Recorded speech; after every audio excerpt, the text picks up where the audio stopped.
बहुत बड़ा भूल कर रहे हैं माननीय हेमंत सोरेन जी। हम लोग का क्या गलती है? हम लोगों ने कौन ऐसा बहुत बड़ा पाप कर दिया रे भाई? अगर हम लोग का मांग को अनदेखा करते हैं तो अगले पद के लिए उन्हें भी हम लोग अनदेखा करेंगे। बोलेंगे कि अगर हम लोग का अगर मानदेय मुखिया लागू नहीं करता है तो कुर्सी से उतरने के लिए तैयार रहे बाबू। सरकार को अवगत करा देना चाहते हैं कि आप जिस स्थानीयता की बात करते हैं, जिस 1932 के खतियान की बात करते हैं, तो यहाँ जिन लोगों का भी बहाली हुआ है वो लगभग 100% लोग 1932 के खतियानधारी लोग हैं। वो करने लगे हैं कि आपका ये झूठा आश्वासन है, आप कभी भी झारखंडियों का भला नहीं चाहते।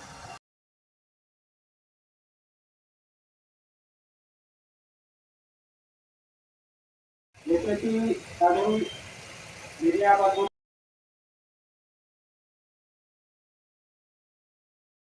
सभी साथियों से मैं गुजारिश करूंगा कि जितने जिंदाबाद 18 दिन से आप लोग पंचायत सचिवालय स्वास्थ्य संघ अनिश्चितकालीन धरना पर बैठे हैं, क्या कहेंगे आप? और एक छोटा बच्चा भी लेकर आए हैं आप। पहले मैं जोहार करती हूँ और सरकार से मैं यही कहना चाहती हूँ कि हम लोग यहाँ आज 18 दिन से यहाँ पर धरना दिन रात 24 घंटा बैठे हुए हैं, लेकिन सरकार हमारी आवाज़ों को नहीं सुन रहा है। हम लोग का कहना है कि सरकार हमारी आवाज़ें सुने और हमारी मांगे को पूरा करे। हेमंत सरकार बोलते हैं महिला को सम्मान दे रहे हैं, इस पर क्या कहेंगे? हमें तो महसूस नहीं होता है कि हमें किसी प्रकार का सम्मान मिल रहा है। जहाँ कहीं भी जाते हैं हम लोग को जिस तरह हम लोग का पंचायत स्वयंसेवक में हम लोग का हुआ था चुना, आज हम लोग दूसरा जगह काम करने जाते हैं तो वो लोग बोलते हैं आप लोग स्वयंसेवक है, दूसरा काम नहीं दिया जाएगा। तो क्या कहेंगे मुख्यमंत्री जी को? आप लोग इलेक्शन भी आ रहा है नजदीक। हम लोग तो सीधा सीधी यही जानते हैं कि यदि हम लोग का जो 5 सूत्री मांग है उसे पूरा करें तो पुनः फिर से हेमंत सोरेन को ही हम लोग देंगे, और अगर हम लोग का मांग को अनदेखा करते हैं तो अगले पद के लिए उन्हें भी हम लोग अनदेखा करेंगे। क्या कहेंगे? आप भी 18 दिन से अनिश्चितकालीन धरना पर बैठे हैं। हम लोग का आज 18वां दिन हो गया अनिश्चितकालीन धरना। तो हम लोग यही चाहते हैं कि अगर मुख्यमंत्री हमारे 10 प्रतिनिधिमंडल है उससे अगर वार्ता नहीं करेंगे तो हम लोग का तो धरना चलते ही रहेगा। और हम लोग 28 तारीख को हम लोग विधानसभा घेराव भी करने जा रहे हैं। और अगर सोचेगा ना कि तब जो हम लोग को लाठी डंडा भगा दिए थे, तो अगर लाठी डंडा भी होगा ना तो भी हम लोग का जान चला जाएगा, लेकिन हम लोग वहाँ से हटने वाले नहीं है। और ये भी सुने मुख्यमंत्री कि जब तक हम लोग का मानदेय लागू नहीं करेगा, अब मानदेय लागू ना कर तो कुछ भी तो लागू करेगा ना, कि हम लोग को बताएगा कि हम लोग जीने खाने का हम लोग का रास्ता क्या है, हम लोग को बताएगा वो, तभी तो हम लोग अपना निश्चित धरना हटाएंगे, नहीं तो निश्चित हम लोग का चलते रहेगा, चाहे भूखे यहीं मर जाए हम लोग, लेकिन हम लोग का निश्चित धरना हम लोग का चलते ही रहेगा।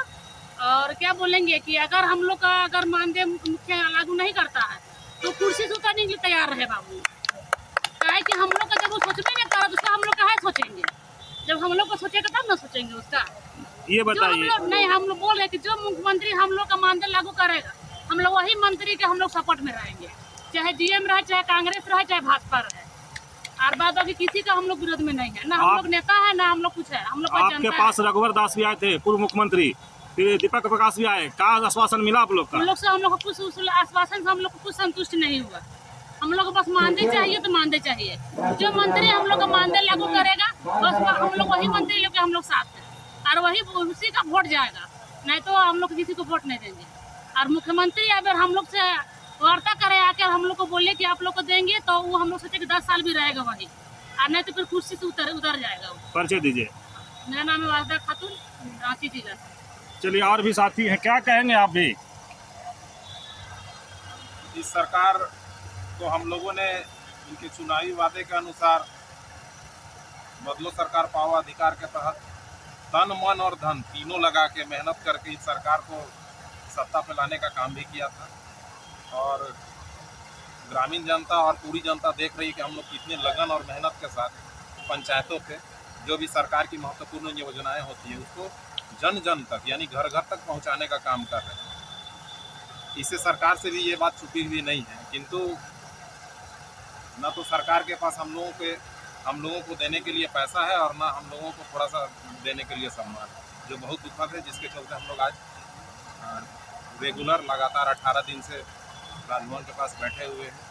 काफ़ी दुख इस बात का भी लगता है कि इस 18 दिन में बोलती तो है कि हम झारखंड के सरकार हैं, झारखंडियों की सरकार है, लेकिन यहाँ पे 18,000 जो झारखंडी हैं उनका सूद लेने के लिए सरकार की तरफ से अभी तक कोई भी व्यक्ति नहीं आया। ऐसा क्यों हो रहा है कि आप लोग को सूद नहीं ले रहा है? कुछ है जानकारी आप लोग के पास?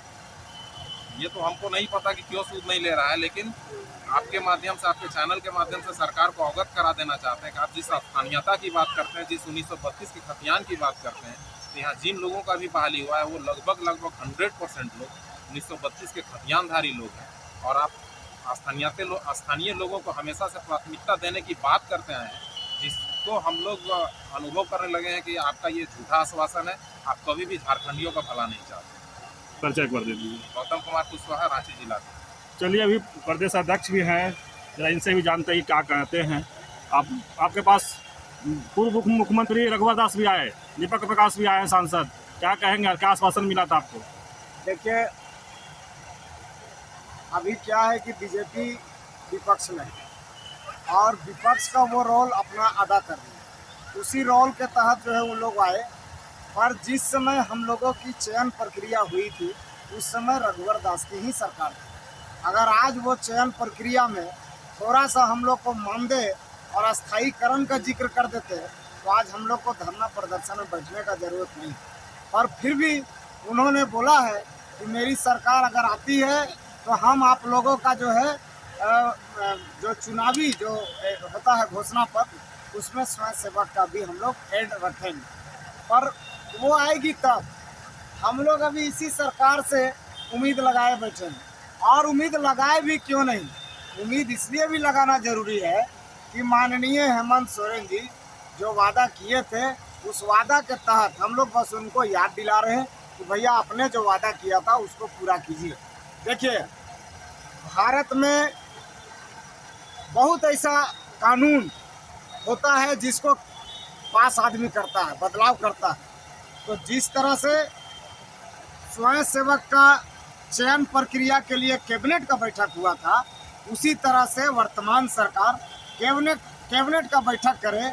और विपक्ष भी हमारा तो समर्थन में ये तो विरोध करेगा नहीं, क्योंकि भाई वो तो आप देख रहे हैं कि दीपक प्रकाश जी का आगमन हुआ, आपका जो है रघुवर दास जी का आगमन हुआ, और हमको लगता है विपक्ष के बहुत सारे अभी आने बाकी हैं।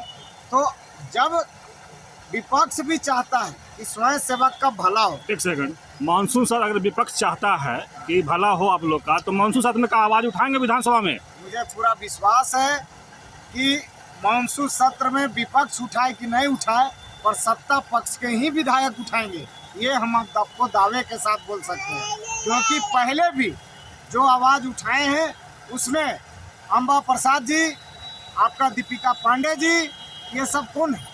सत्ताही पक्ष के तो हैं। इन्होंने भी हमारी मांग को उठाई। हम उन्हें धन्यवाद देते हैं, उन तमाम विधायकों का जिनका हम लोगों के साथ सहानुभूति है। हम उन सबको संघ की ओर से उनको धन्यवाद देते हैं।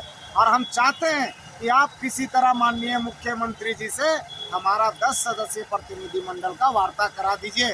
देना और ना देना वार्ता के बाद होगा। क्या इन लोग सत्ता पक्ष के विधायक का हैं तो इतना मजबूर है कि अगर विधानसभा में उठा रहे हैं फिर भी आप लोग को मांग को नहीं माना जा रहा है?